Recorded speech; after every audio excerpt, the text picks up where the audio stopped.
وَإِنِ امْرَأَةٌ خَافَتْ، اور اگر کوئی عورت ڈرتی ہو، من بعلہا اپنے شوہر سے، نشوزن بدسلوکی سے، ایذا رسانی سے، اور نشوز کا معنی پیچھے ہم پڑھ چکے ہیں، سرکشی، زیادتی۔ وہاں نشوز عورت کی طرف سے تھا، یہاں نشوز مرد کی طرف سے۔ عورت کو نشوز کیا ہوتا ہے کہ وہ مرد کی قوامیت کو تسلیم نہ کرے، اس کے مقابلے میں خود بڑا بنے، اور مرد کی طرف سے نشوز کیا ہوتا ہے کہ وہ عورت کے حقوق نہ دے اور اس سے پیچھا چھڑانا چاہے، بدسلوکی کرے، مار پیٹ کرے، او اعراضن، یا بے رخی کرے۔ تو اگر کوئی عورت اپنے شوہر کے اندر یہ چیزیں دیکھے تو عموماً یہ چیزیں جو ہیں وہ کسی وجہ کے بغیر نہیں ہوتی، اس کے پیچھے کوئی وجہ ہوتی ہے۔ عام طور پر وجوہات کیا ہوتی ہیں؟ شوہر کی بے رخی کی یا بدسلوکی کی، کہ عورت اس کی پسند کے مطابق نہیں ہوتی، مرضی کے مطابق نہیں، یا وہ اس کے حقوق پورے نہیں کرتی۔ حقوق پورے نہ کرنے میں جیسے جسمانی تعلق قائم نہ کرنا، اس کا انکار ہے، یا عورت دائم المریض ہے، مستقل بیمار ہے، یا بہت بوڑھی ہو گئی ہے، یا یہ ہے کہ ویسے ہی مزاج نہیں ملتا تو شوہر طلاق دینا چاہتا ہے، تو ایسی صورت میں عورت سے یہ کہا جا رہا ہے کہ پھر دو طریقے ہیں، ایک یہ کہ اپنے کچھ حقوق کی کمی پر راضی ہو جائے اور طلاق نہ لے، اور دوسرا یہ کہ پھر طلاق لے لے۔ طلاق لینے کا آپشن اگلی آیت میں ہے، لیکن یہاں پر کیا کہا جا رہا ہے؟ فلا جناح علیہما، تو ان دونوں پر کوئی گناہ نہیں، ان یصلحا بینہما صلحا، کہ وہ آپس میں صلح کر لیں، تعلقات کی اصلاح کر لیں، اور صلح ہمیشہ حقوق کی کمی بیشی پر ہوتی ہے۔ کبھی بھی صلح یا تعلقات کی درستگی حقوق کے حاصل کرنے پر یا حاصل کرنے کی بنیاد پر نہیں ہوتی، بلکہ اس کے برعکس کچھ نہ کچھ چھوڑنا پڑتا ہے۔ اور دونوں میں اختلاف کی بنیادی وجہ حرص ہوتی ہے، ہر فریق اپنا حق چاہتا ہے، اپنا مطالبہ پورا کرنا چاہتا ہے، اپنی مرضی کروانا چاہتا ہے، اور اس طرح وہ دوسرے کو اذیت دیتا ہے۔ تو یہاں پر کیا کہا جا رہا ہے کہ ایسی صورت میں پھر عورت کیا کرے؟ یا تو کچھ حقوق خود معاف کر دے، چھوڑ دے، یا پھر شوہر کو چھوڑ دے، اور اگر وہ سمجھتی ہے کہ نہیں شوہر کو نہیں چھوڑنا یا گھر نہیں چھوڑنا، تو پھر کچھ حقوق سے دستبردار ہو جائے، تب نباہ ہو سکتا ہے، تب گزارا ہو سکتا ہے۔ اور اگر عورت خود حقوق معاف کرے تو پھر شوہر پر گناہ نہیں ہوگا۔ فلا جناح علیہما ان یصلحا بینہما صلحا، تو ایسی صورت میں دونوں کو کیا کرنا چاہیے؟ حقوق کی کمی بیشی پر باہم سمجھوتا۔ یہاں یصلحا کا معنی کیا ہے؟ باہم سمجھوتا، میوچل انڈرسٹینڈنگ کے ساتھ۔ والصلح خیر، اور صلح بہتر ہے، لیکن صلح عام طور پر کرنا مشکل ہوتی ہے، کیونکہ کوئی بھی فریق اپنا حق نہیں چھوڑنا چاہتا، اپنے حقوق سے دستبرداری نہیں چاہتا، اور جب تک دونوں میں سے کوئی ایک اپنا حق نہ چھوڑے صلح نہیں ہو سکتی۔ اور اس کی وجہ بتا دی گئی کہ ایسا کیوں ہوتا ہے، وہ احضرت الانفس الشح، کیونکہ دلوں میں تنگی رکھ دی گئی ہے، شح رکھ دی گئی۔ شح کیا چیز ہے؟ شح بخل کے ساتھ حرص، جب دو چیزیں شامل ہو جائیں تو شح کہلاتی۔ بخل کیا ہوتا ہے؟ جہاں دینا لازم ہے، جس کا حق دینا ضروری ہے، وہاں حق نہ دیا جائے، یہ تو بخل۔ اور حرص کیا ہے؟ کہ خود تو حق نہ دیں لیکن دوسرے سے حق وصول کرنے کی طلب رکھیں۔ حریص شخص کون ہوتا ہے؟ جو مزید کی طلب کرے۔ تو اب آپ دیکھیے کہ ایک طرف وہ اپنا حق نہیں دے رہا اور دوسری طرف دوسرے سے مزید بھی مانگ رہا ہے، یعنی خود تو دینے کو تیار نہیں لیکن دوسرے سے ساری ڈیمانڈ ہے۔ تو یہاں پر فرمایا وہ احضرت الانفس الشح، دلوں میں تنگی ہوتی ہے، دلوں میں بخل ہوتا ہے، دلوں میں حرص ہوتی ہے، جس کی وجہ سے پھر ایک دوسرے کے حقوق ادا نہیں کیے جاتے، یعنی خود غرضی کی وجہ سے اور دلوں کی تنگی کی وجہ سے۔ صلح نفس پہ بھاری ہوتی ہے، لیکن اس کے باوجود صلح ہی بہتر ہوتی ہے۔ وَإِن تُحْسِنُوا، اور اگر تم احسان کرو، اور احسان کیا ہوتا ہے؟ حق سے بڑھ کر دینا۔ ویسے تو عدل کیا ہے؟ جو آپ کو دے رہا ہے آپ اس کو بھی دیں، جو آپ کو دے رہا آپ اس کو دیں، جتنا کوئی آپ کے ساتھ کرے اتنا آپ بھی کریں. لیکن احسان کیا ہوتا ہے کہ دوسرے نے اگر کم بھی کیا ہے تو آپ زیادہ کریں. فرمایا وَإِن تُحْسِنُوا، اگر تم احسان کرو، یعنی دوسرا نہیں بھی کر رہا تو بھی کیا تم کرو، وَتَتَّقُوا، اور خدا سے ڈرو. احسان میں کیا آئے گا؟ نیکی کرنا، حق دینا، اور تتقوا، خدا کے ڈر سے زیادتی وغیرہ چھوڑ دینا. فَإِنَّ اللَّهَ، تو بے شک اللہ تعالی، کانا ہے، بما، ساتھ اس کے جو، تعملون، تم عمل کرتے، خبیرہ، خوب خبر رکھنے والا. تمہارے سارے اعمال کی اللہ پاک کو خوب خبر ہے، وہ سب جانتا ہے، اچھی طرح باخبر ہے. تو اس آیت سے کیا پتہ چلتا ہے کہ گھریلو نظام میں اگر کسی قسم کا کوئی خلل آ جائے، شوہر اور بیوی کے درمیان انبن ہو جائے، کھچاؤ ہو جائے، شوہر بیوی کی طرف سے بے رخی اختیار کرے، بد دل ہو اور اس سے جان چھڑانا چاہتا ہو، تو ایسی صورت میں اب بیوی کے لیے کیا ہے کہ وہ کچھ حقوق کی کمی پر راضی ہو جائے.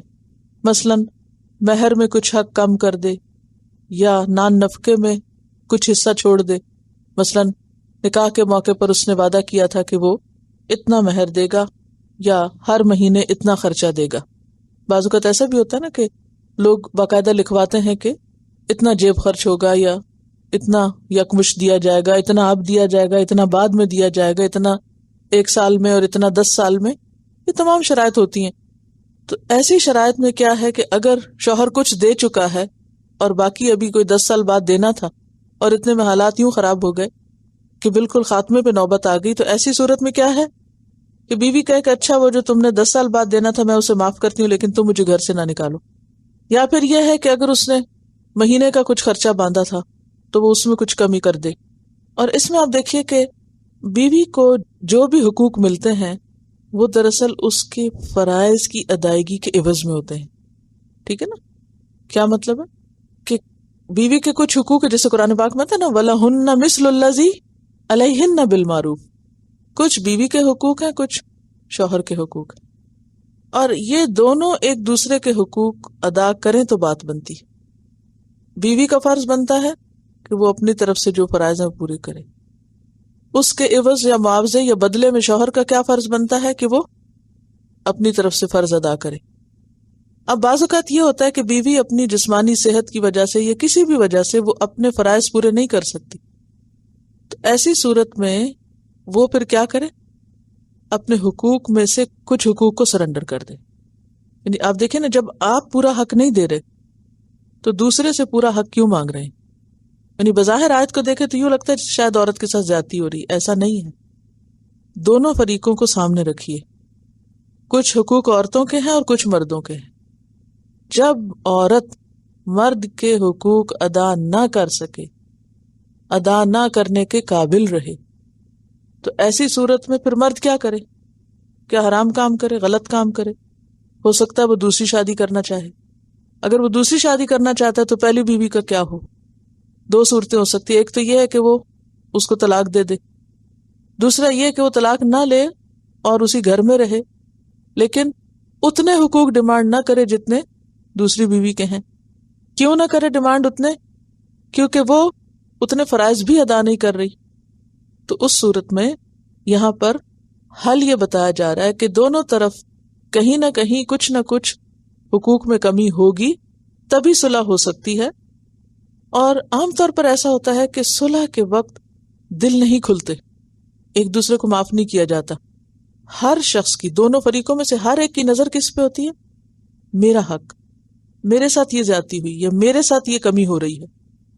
ایسی صورت میں انسان پھر اپنے حق سے دستبردار نہیں ہونا چاہتا، نیچے نہیں اترنا چاہتا، چھوڑنا نہیں چاہتا اس کو، تو مسئلہ بھی حل نہیں ہوتا. تو صلح عموماً کہیں نہ کہیں کمی اٹھا کر یا نقصان اٹھا کر ہی ہوتی ہے، یا حقیقی نقصان نہ بھی ہو رہا تو انسان کو اگر بظاہر یہ لگے کہ اس کو نقصان ہو رہا ہے تو بھی اس کو قبول کر کے صلح کر لینی چاہیے. اور اس کی سب سے بڑی مثال کون سی صلح ہے آپ صلی اللہ علیہ وسلم کی؟ صلح حدیبیہ. صلح حدیبیہ میں کیا ہوا تھا؟ دیکھنے میں شکست لگ رہی تھی، دیکھنے میں بہت بڑا نقصان لگ رہا تھا، صحابہ کرام بالکل اس پر خوش نہیں تھے، راضی نہیں تھے. بہت افسردہ تھے، غمگین تھے، اور وہ ایسا سخت امتحان کا وقت تھا کہ بڑے بڑے صحابہ سے کچھ نہ کچھ ایسا تبصرہ ہو گیا کہ جس کی توقع نہ تھی. یعنی اتنے غم زدہ تھے صحابہ کہ اس صلح میں ہماری ذلت اور رسوائی ہے. لیکن اس کا انجام کیا ہوا؟ اس کے بعد جتنی تیزی سے اسلام پھیلا اور جتنی تیزی کے ساتھ کامیابی ہوئی اس سے پہلے نہیں ہوئی تھی. جنگ بند ہو گئی اور اسلام کی تبلیغ کا موقع زیادہ ہوا، باہر کے اور دشمنوں سے نبٹنے کا موقع مل گیا، اور بے شمار فائدے ہوئے جو انشاءاللہ وقت آنے پر آپ صلح حدیبیہ کو پڑھیں گے تو دیکھیں گے. لیکن وقتی طور پر آپ صلی اللہ علیہ وسلم نے کیا کیا؟ ان کی ساری شرائط مان لی. وہ جو کہتے تھے ہم یہ نہیں کریں گے، کہتے ٹھیک ہے. اس دفعہ تم عمرہ نہیں کر سکتے، اچھا ٹھیک ہے واپس جاتے ہیں. اب آپ خود سوچیں، مکہ کے قریب پہنچ کر ان کو واپس کیا جا رہا ہے، عمرہ نہیں کر سکتے، تو آپ صلی اللہ علیہ وسلم مان جاتے. اچھا اگلے سال آؤ گے اور صرف 3 دن رہ کے مکہ چھوڑ دو گے، چلے ٹھیک ہے یہ بھی مان لیا. پھر اس کے بعد یہ کہ 10 سال جنگ نہیں ہوگی، چلے یہ بھی مان لیا. یعنی ایک سے ایک شرط ایسی تھی.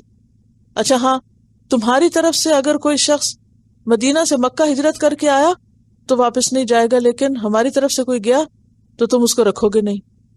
یعنی بالکل انصاف پر مبنی شرائط نہیں تھی، لیکن آپ صلی اللہ علیہ وسلم نے ساری مان لی، اپنے حقوق کی کمی پر سب مان لیا.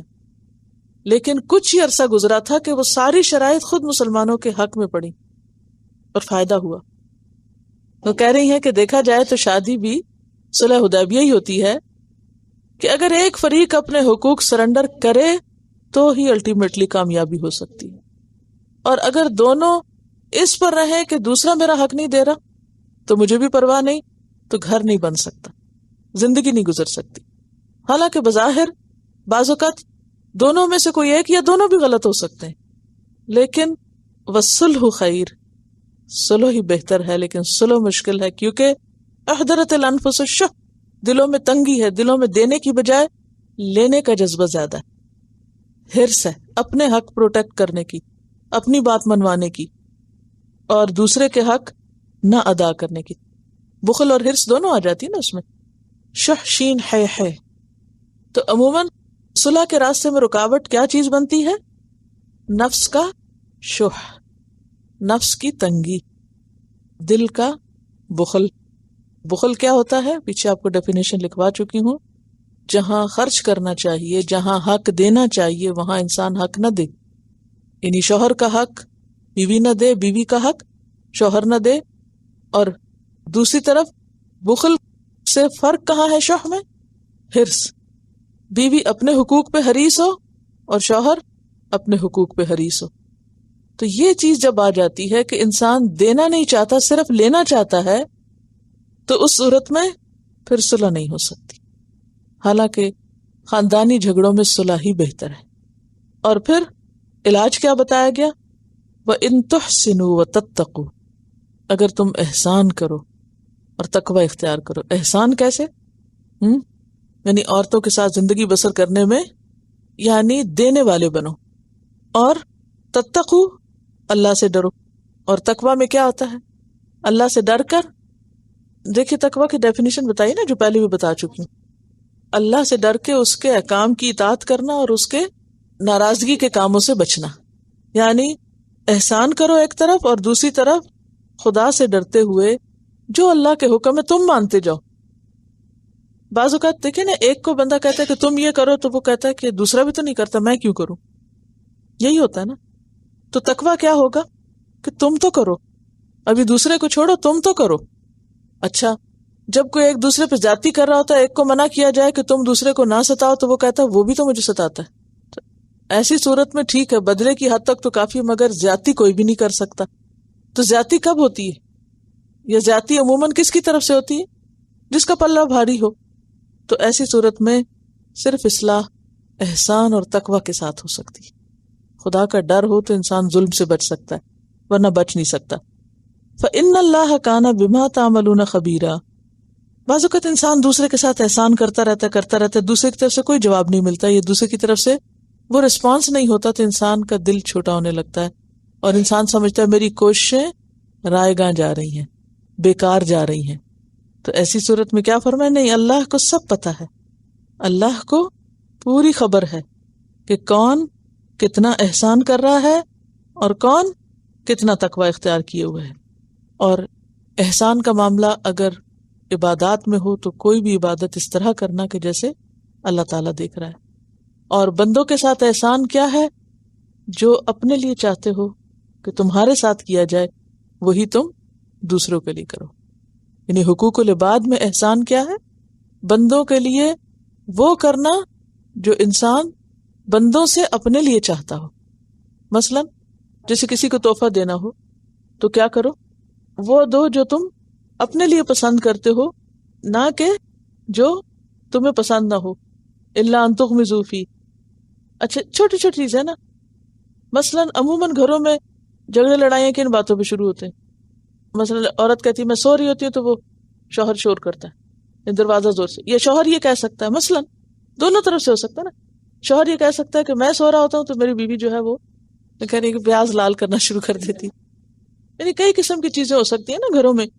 ایسی صورت میں یہاں پر کیا بتایا جا رہا ہے کہ احسان کی روش اختیار کرو. اور احسان کیا ہے کہ تم اس جگہ اپنے آپ کو رکھ لو. اگر تم وہاں ہوتے تو تم کیا کرتے؟ اگر ہر شخص اس طرح سوچنا شروع کر دے تو کوئی زیادتی نہیں کرے گا کہ دوسرے کی جگہ خود کو رکھ لو.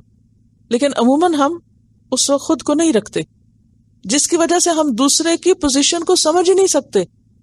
دیکھیں نا جیسے بچے ہوتے ہیں، آپ بچوں کو کہتے رہتے ہیں ماں باپ کا حق ادا کرو، ان کے ساتھ اچھا کرو. ان کو سمجھ ہی نہیں آتی کہ ماں باپ کی کیا ویلیو. جب خود ماں باپ بنتے ہیں تو پھر ماں باپ کی ویلیو یاد آتی. کیوں آتی؟ کیونکہ اب وہ خود گزر رہے ہیں اس تجربے سے. تو جب تک انسان اس تجربے سے گزرے نہ تو وہ جان نہیں سکتا. مثلا اگر کسی شخص نے خود روزہ کبھی نہیں رکھا تو وہ یہ نہیں جان سکتا کہ روزہ کیا چیز ہے، روزے میں کیا گزرتی. اسی طرح اگر کوئی خود بھوکا نہیں تو کسی کی بھوک کا اس کا احساس نہیں ہو سکتا. عام طور پر کیا ہوتا ہے جب آپ کو سردی لگ رہی ہوتی تو آپ سمجھتے ہیں سب کو لگ رہی ہے، ہوتا نا ایسے. تو جب انسان اپنے آپ کو دوسرے کی جگہ رکھ کے دیکھے، یعنی کہ دوسرے کے مقام پر، تو پھر بہت ساری چیزیں مختلف نظر آتی ہیں. تو یہی یہاں پر، یعنی اگر میں آپ دوبارہ احسان کا مطلب پوچھوں تو آپ پھر بھولے ہوئے نہ ہوں. پھر آپ کہیں گے میں بھول جاتا ہے. احسان جب عبادت میں ہو تو کیسے ہے؟ ایسے اللہ کی عبادت کرو جیسے تم اس کو دیکھ رہے. اگر تم نہیں دیکھ رہے تو وہ تمہیں دیکھ رہا. اور بندوں کے ساتھ معاملہ ہو تو کیسے کرو؟ جو اپنے لیے پسند کرتے ہو، جو تم چاہتے ہو کہ تمہارے لیے کیا جائے. دوسرے کی جگہ خود کو رکھ کے دیکھو کہ تم اس کی جگہ ہوتے تو تم کیا کرتے. اور جو احسان کرے گا وہ بھی اللہ کی نظر میں ہوگا.